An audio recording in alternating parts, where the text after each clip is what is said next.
gentlemen. Nice to see you both in person, in live, not with the staccato kind of Zoom version. How are we both? You well, Rob? Lovely. Great to be back. I've got to pick you up on that. He's not the interim head coach. He's the head coach. He's the boss, Michael Carrick. It's his job to lose. Well, let's get into the game first, shall we? To be fair, Rob, I might give you the first dibs at this, but only because I put you on the spot in the last pod about whether Carrick would be good enough. Very loaded question, suggesting that we shouldn't get into this trap of, Solskjaer 2.0 and all that. How surprised were you by how well they played at Arsenal? Yeah, I mean, really surprised. And that was even on the back of what they did against Man City. Because I think there was still a kind of question about the derby, whether were United really, really good, which I think they were, or was it that City were really bad, which I think they were. So going to Arsenal, I think fans thought that maybe the established order would be kind of back again and Arsenal would win relatively comfortably, particularly when they go ahead. I just think that Michael Carrick deserves an immense amount of credit for what he did, because I don't think he's made that many massive changes. Obviously, the formation is different than the one we saw under Amorim, but I don't think there's been this kind of huge change that he's made that people have gone, oh my God, I can't believe he's done that. He's playing players in the right positions. He seems to have instilled a level of confidence in him. I thought the biggest thing, aside from the performance at Arsenal and the result, that time and time again under Amorim, we saw that when things started to go badly, they went really badly. They would concede 2 goals in 5 minutes or 3 goals in 10 minutes. Something that predated Amorim, actually. It happened to Ten Hag quite a lot. So when they go a goal down at Arsenal, you start thinking this could be 3-0 in 20 minutes. And rather than that, rather than kind of just settling themselves, they actually come back to win the game from that point and then suffer another setback right at the end and then go on to win it. Yeah. I think mentality-wise, that says an awful lot about what Michael Carrick has been able to do in, 10 days? And that, aside from all the tactical stuff, and I'm sure we'll get onto all that stuff, but aside from that, that is the biggest thing that he's done, and he deserves a lot of credit for that. Okay, was that the most impressive thing for you? At 2-2, you suddenly think, okay, Arsenal are going to sort of rouse themselves out of this slumber and get themselves over the line. And yet, 3 minutes later, or less than that, I think, Cunha scores the winner. I mean, was that response to that moment, was that something that just wouldn't have happened under Ruben Amorim? I think so. And I think also the fact that Patrick Dorgu was injured prior to that and he made an attacking substitution. He replaced Dorgu with Cunha rather than put a defender on to see it out. So I think that again was a change from Amorim, who, as we know, was very kind of cautious, over-cautious. So that was the impressive thing, that Carrick has brought that sense of freedom back and ambition. And I think Amorim didn't trust his players, did he? I mean, I think that's fairly obvious. He didn't trust them. I think at times he almost didn't like them. There's some players that he didn't like in terms of he just exasperated by what he felt was their lack of quality. And I think that was kind of, you can see that in the players' performances, that they knew the manager didn't trust them or have faith in them. Whereas Carrick, he clearly trusts the players. And the players are responding, aren't they? They've got a sense of freedom. I think Patrick Dorgu is the obvious example. Dorgu was really poor under Amorim. Terrible. And Amorim made a couple of comments that suggested that he wasn't a fan at all. So I think we'd all written Dorgu off as an expensive one, not expensive, but still £20 million flop from Lecce. But Carrick has just given him confidence, given him breathed some life into him. And he scored an amazing goal at the Emirates. He scored a winning goal against City in the derby. So, Patrick Dorgu has kind of embodied what Michael Carrick's done. He's given the players confidence, a bit of freedom, and that was there in the performance yesterday. There was one thing that I thought was really, really interesting, that when the goal goes in to make it 2-2, usually we would have seen, if that would have been Amorim, the entire team would have sat back and taken what they had. And I've got a lot of sympathy for Ruben Amorim. I've said on this podcast a lot of times, but I think the suggestion was within United was that he came to fear the Premier League, not just the big teams, but also the smaller teams. He feared what other teams could do to you, not what you could do to them. And it was really interesting after it went to 2-2. Arsenal got the ball back. I think there was a goal kick. David Raya had a goal kick. And Bruno Fernandes goes straight up onto the edge of the box to press really, really high. Now, at the time, I thought, watching it, thinking, they might get done it. This ball's going to go over the top. Bruno's going to be miles out of position and they're going to concede again. And in fairness, they win the ball back really quickly, really high up. It goes to Cunha and they score to win 3-2. That just would never have happened under Ruben Amorim. And I think that kind of, that belief and that confidence instills itself in the players. And if the players feel that from a manager, because you've got a choice, haven't you, at 2-2? The manager gets on the touchline and he either goes, don't do anything stupid. Let's just get out of here with 2-2. Or he goes, no, Bruno, you go and push quite high. No, there's still a chance for us here. To see a manager on the touchline do that is a massive switch. And I think from a player's point of view, you go, all right, okay. We're not panicked. We're not scared. We're not fearing this. We're actually going to try and be on the front foot again. And that's where the goal comes from. And I just think that's, again, it's not necessarily a tactical thing. It's a belief and a mentality thing. I think that when I mentioned trust before, I think it's also the players trust Carrick and his coaches now. And I don't think they trusted Amorim and his coaches. I think we've said this for a while now that post Alex Ferguson, United haven't had a proper backroom staff, a kind of a senior first team coach. And Steve Holland has come in. I think already you can see the difference that he's made. He's made United much more organised. I think, Harry Maguire, as we know, has played with Holland, with England, and he knows what he can do as an organiser. And I think even Diogo Dalot, I think I've been critical of Dalot a lot on this podcast, but at the Emirates, it looked like Dalot with the penny had dropped, that pick your moment, don't go forward all the time. When you defend, do it, in a line and be organised. And in a week, 10 days, you can see that Steve Holland has had an impact. It's a good appointment, isn't he, Steve Holland? A brilliant appointment. It's a bit of a coup, that, isn't it? Yeah. I mean, you'll know better than anyone about what he can do, but from the outside, looking in... He's not a popular... I've got to say, this, he's not the most popular coach with players. He can be hard, and people have told me that it can be quite hard, it can be cold, it can be arrogant at times. He's got a bit of bite about him, hasn't he? Yeah, but he's got the track record that backs up. He's worked at Chelsea. Yeah. He's worked in England. I mean, with Chelsea, he worked under Mourinho, under Ancelotti. He's worked with the best. He's worked with England, got under a period of great success. You can say what you want, but they still had a successful period with England. So he's got credentials that I don't think any coach since René Meulensteen or Carlos Queiroz have had at United. And he comes with those credentials, and you can see that the players are looking around thinking, we've got a bench that knows what he's doing. There's a skill, I think, to being a good number two. I think it's maybe overlooked sometimes that you can actually be a really, really good number two. Doesn't mean that you could go on and be a number one.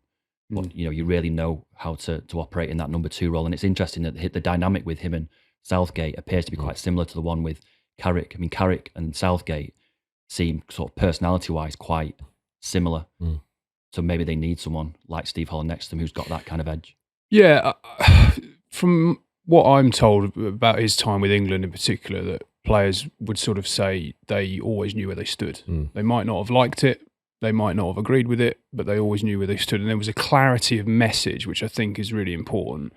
I know that Steve used to ring a lot of the players on behalf of Gareth around the squad announcements and maybe explain some of the reasoning behind some of the players who weren't in or some of the players who were. I think he is he's a very forthright and clear communicator. And when you've got that pedigree, as you say, to sort of back that up, I think that's brought. I think you saw it really. That was a bit like a United of old, kind of mature, almost a European away type performance. I know, you'd sort of associate that with like a 1-0 win or whatever, but I mean, with the maturity they showed compared with Arsenal, who really didn't manage that game very well at any point, you sort of thought that there's a brains trust behind that.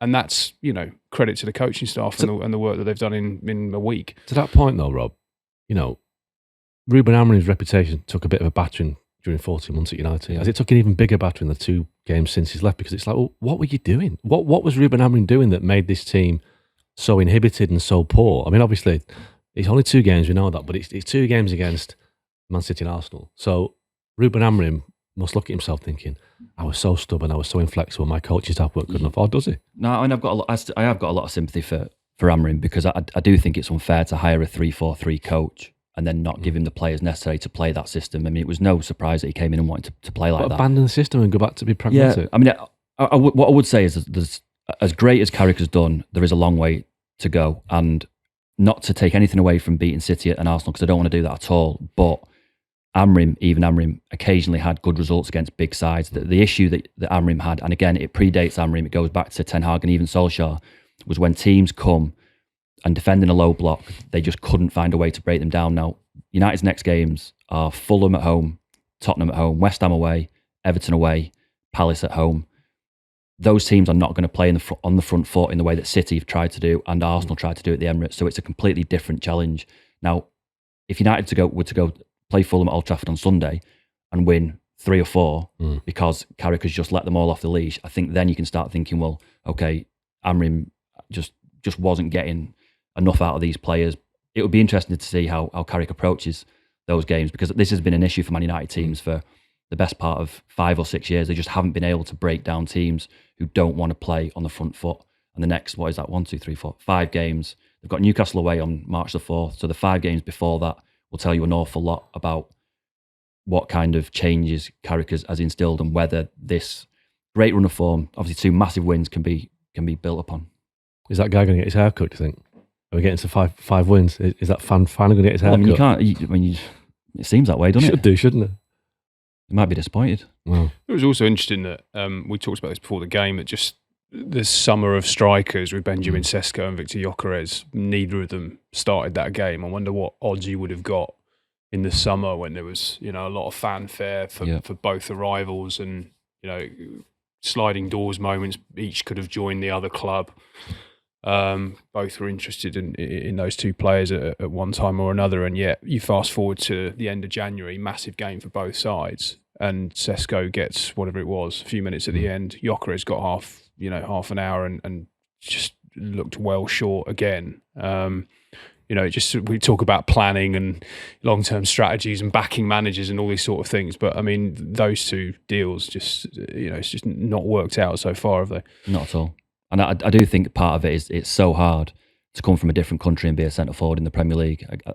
We talked about your piece a couple of weeks ago, didn't we, when you wrote about Sesko and Gyökeres in particular, and how hard it is, because you look at players like Voltemada at Newcastle is struggling a little bit. Even Visser, who's Premier League proven, has gone to Newcastle and obviously has had an injury, but is struggling. I think it's really, really tough for Gyökeres and Sesko, particularly at the clubs they're at. And you just have to look at how it's been framed with Gyökeres. The talk for 18 months beforehand is they need a number 9 to get over the line. The number 9 comes in. The pressure on that lad's shoulders is unbelievable. And it's interesting now, actually, that Arteta, he gets asked about him in every single press conference, whether he's playing or not. Which adds to it, right? Yeah. But it's noticeable that he's now started explaining the situation sort of in terms beyond what Gyökeres is doing. So, for example, he started talking about the quality of centre-backs in the Premier League, how good they are. And now, the most recent one is he started talking about how difficult it, to your point, about number 9s in general, and whether that role is actually changing a little bit, and we're not expecting a number 9 to go and score 25, 30 goals a season, what they've actually got to do off the ball and then their link-up play, and what we ask of that 9.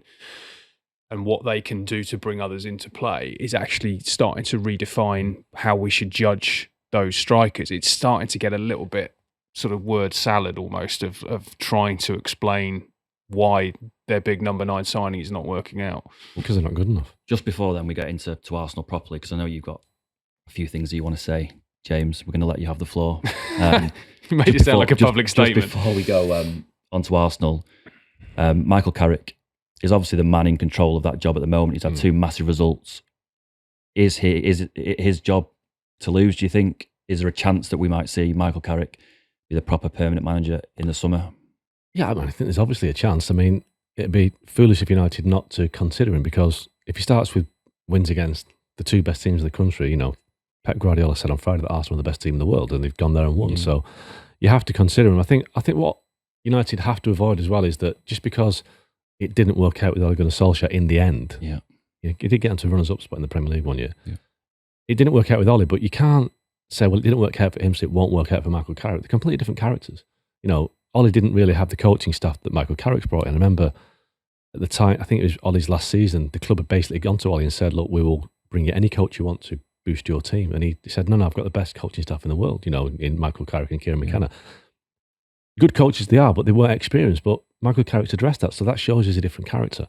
So I think from United's perspective, first of all, it'd be less expensive than the coaches that they talk about in terms of Pochettino, Tuchel, Ancelotti. He's also popular.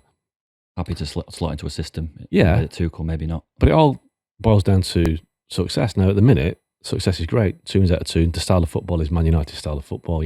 Attacking substitutions, as Gary Neville said, risking defeat to win. And I think he's done that, certainly in the Arsenal game. So, from United's perspective, they have to go into a summer, and we know this after what happened during the Euros when Gareth Southgate was being mentioned a lot about the United job. They couldn't decide until the Euros was finished, and that was mid-July. On this occasion, the World Cup was mid-July. So even if, let's say, Thomas Tuchel was approached and he accepted it, he may not start pre-season until mid-July. Won't be involved in any recruitment. No, so somebody told me that players, when you're signing players, they want to know who they're playing for. So United will be looking now. They want to speak to the manager these days, don't they? Exactly. They'll be looking now at targets for the summer. We know that they want a midfielder, maybe 2 midfielders. So if you're Elliot Anderson, Adam Wharton, your question would be, who's the manager going to be? Yep. So, in many ways, if United can get to mid-March, April with Michael Carrick riding a wave and doing well, it would make a lot of sense to give him the job. But obviously, they would then be accused of taking the easy option.